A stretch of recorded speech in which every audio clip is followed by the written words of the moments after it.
नमस्कार मंडळी, welcome to जयाज kitchen. आज आपण पाहणार आहात सुरळीच्या वड्यांची रेसिपी।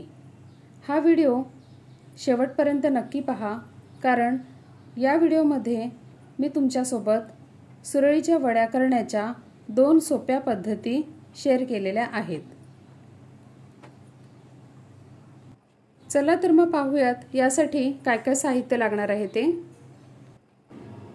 हे आहे 1 वाटी बेसन, हे आहे 1 वाटी पाणी, हे आहे 1 वाटी ताक आणि ते सुद्धा ताक, म्हणजे आपल्याला टोटल 2.5 वाटी ताक आणि पाणी यांचं कॉम्बिनेशन घ्यायचं आहे। तसेच हा आहे ओल्या नारळाचा चव, हे आहे हिंग, चवीपुरते मीठ, हळद आणि आलं मिरचीचा ठेचा। आपण या चाळणीने या भांड्यात बेसन चाळून घेणार आहोत।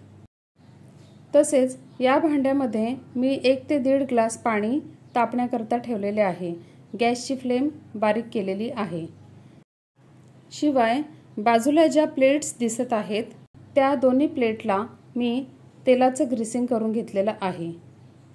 यामध्ये आपण सुरळीच्या वड्या बनवणार आहोत। आता सर्वप्रथम मी या चाळणीमधून हे बेसन चाळून घेत आहे। हे करणं फार गरजेचे आहे, कारण असे केल्यामुळे आपल्या बेसनमध्ये जराही गुठळ्या राहत नाहीत।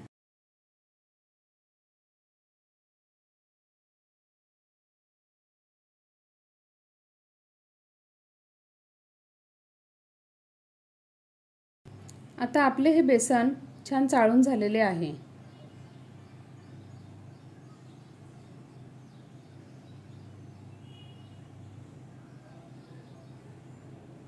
आता मी यामध्ये ॲड करत आहे ताक आणि पाणी।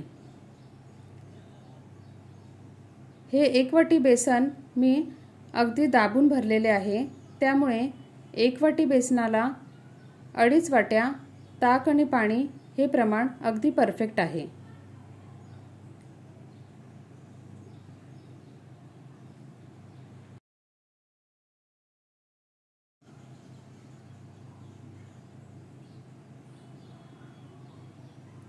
आता हे मिश्रण छान मिक्स करून घ्यायचे आहे।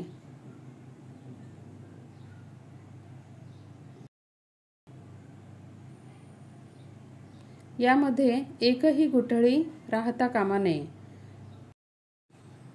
मी यामध्ये ॲड करत आहे अद्रक मिरचीचा ठेचा, हिंग,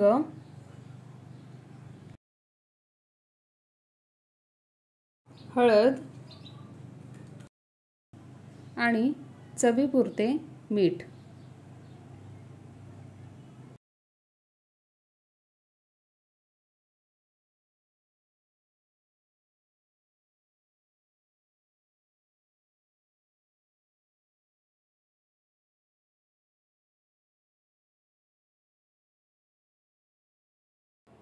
आता हे मिश्रण आपण एका रवीच्या सहाय्याने छान एकजीव करून घेणार आहोत।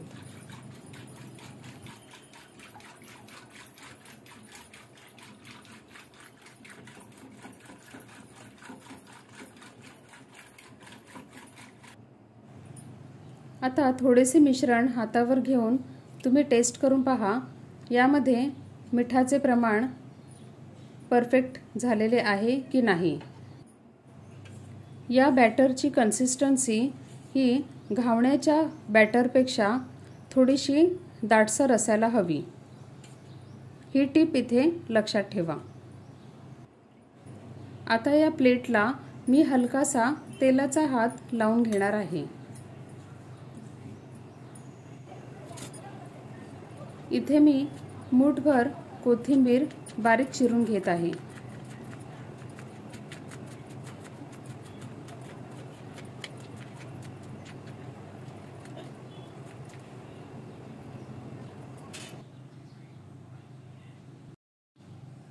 ही तुम्ही पहिली पद्धत पाहत आहात। आता या प्लेटमध्ये आपण हे बॅटर घालत आहोत।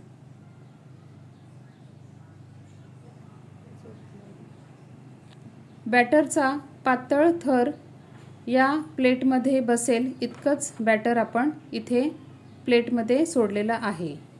अशा प्रकारे दोन्ही प्लेटमध्ये बॅटर घालून मी हे शिजण्याकरता ठेवत आहे। अंदाजे 8 ते 10 मिनिटे ही बॅच शिजण्याकरता लागणार आहेत। गॅसची फ्लेम ही मीडियमवर ठेवा। आता 8 ते 10 मिनिटे झालेली आहेत आणि हे बॅटर छान शिजलेले आहे आणि आता मी यावर ओलं खोबरं आणि कोथिंबीर यांचं डेकोरेशन करून घेत आहे।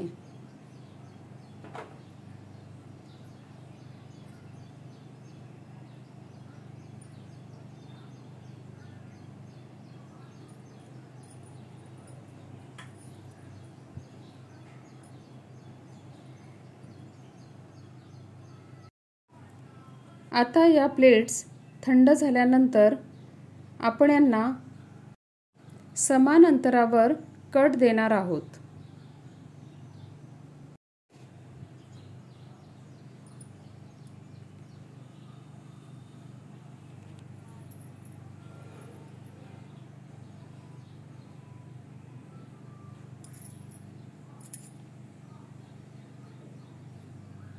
आता सुरीच्या सहाय्याने थोडंसं टोक वर उचलून आपण या पिठाला गोल रोल करत जायचे आहे।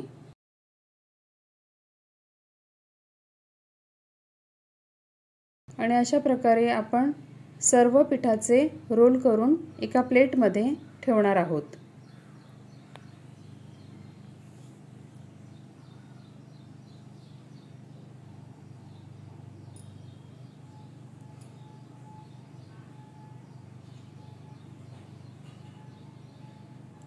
या पद्धतीमध्ये तुम्हाला पीठ वेगळं कढईमध्ये शिजवून घेण्याची गरज नाही।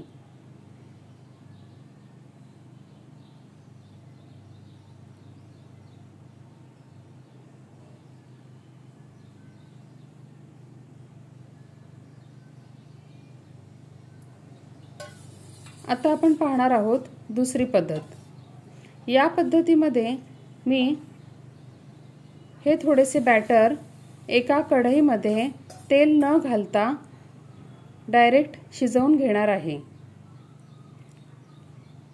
हे बॅटर आपल्याला बारीक गॅसवरती चमच्याने सतत ढवळत शिजवून घ्यायचे आहे। हे पीठ करपणार नाही याची सुद्धा दक्षता घ्यायची आहे। आता मी यावर 2 मिनिटांकरता झाकण देऊन एक वाफ काढलेली आहे। असे केल्यामुळे पीठ छान शिजले जाते। आता तुम्ही पाहू शकता पीठ छान शिजलेले आहे आणि या बेसनचा जो कलर आहे त्याला एक प्रकारची छान अशी चकाकी सुद्धा आलेली आहे। या स्टेजला तुम्ही समजून जा की आपले बेसन हे परफेक्ट शिजले गेले आहे आणि गॅसची फ्लेम इथे ऑफ करायची आहे।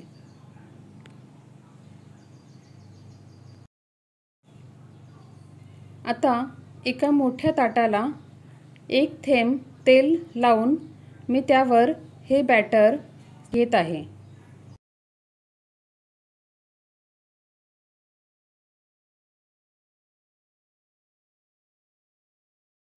हे बॅटर गरम असेपर्यंतच आपल्याला उलटण्याच्या सहाय्याने ताटावर एकसारखे आणि पातळ पसरवून घ्यायचे आहे। पसरवताना अगदी पातळ लेयर येईल याची दक्षता घ्यायची आहे।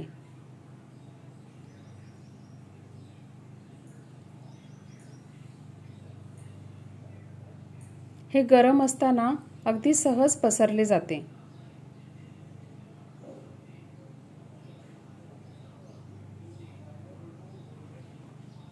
सुरळीच्या वड्या या दिसायला जितक्या आकर्षक दिसतात तितकीच इंटरेस्टिंग याची करण्याची पद्धत सुद्धा आहे। आता मी इथे नारळाचा चव आणि कोथिंबीर डेकोरेट करून घेतलेली आहे। आता यांना समान अंतरावर काप द्यायचे आहेत।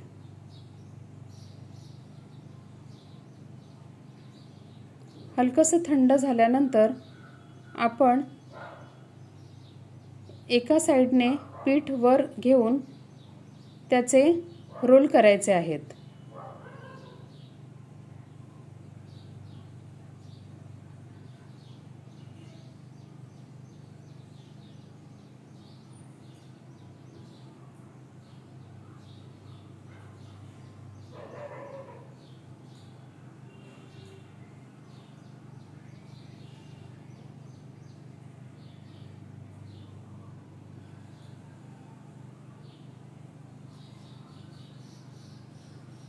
या दोन्ही पद्धतींपैकी तुम्हाला कोणती पद्धत सोपी वाटली ते मला कमेंट बॉक्समध्ये लिहून सांगा आणि तुम्ही सुद्धा ही रेसिपी नक्की ट्राय करा। अगदी पहिल्याच प्रयत्नात तुम्ही यशस्वीपणे या सुरळीच्या वड्या नक्की बनवू शकाल याची मला पूर्ण खात्री आहे। आता मी या रोलला फोडणी देण्याकरता लोखंडी पळीमध्ये थोडेसे तेल घेतलेले आहे। तेल छान तापलेले आहे। आता मी यात ॲड करत आहे राई आणि बारीक चिरलेला कढीपत्ता। कारण हिंग आणि मिरची आले हे ऑलरेडी आपण सुरुवातीलाच वापरलेले आहे, त्यामुळे फोडणी देताना मी फक्त कढीपत्ता आणि राईचाच वापर इथे केलेला आहे।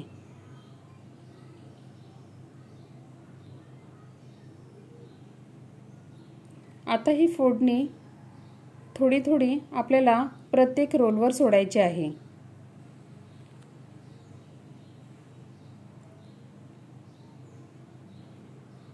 जर तुम्हाला वरून मिरचीचे तुकडे एक्स्ट्रा खायला आवडत असतील तर तुम्ही फोडणी देताना बारीक चिरलेली मिरची सुद्धा ॲड करू शकता।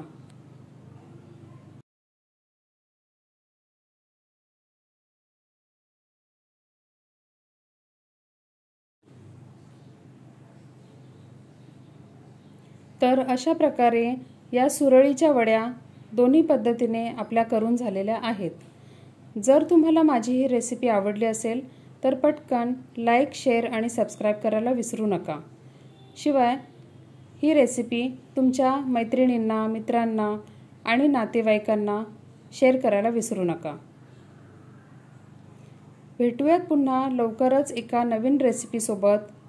तोपर्यंत खात रहा, खुश रहा, आनंदी रहा आणि माझा चॅनल पाहत रहा। धन्यवाद।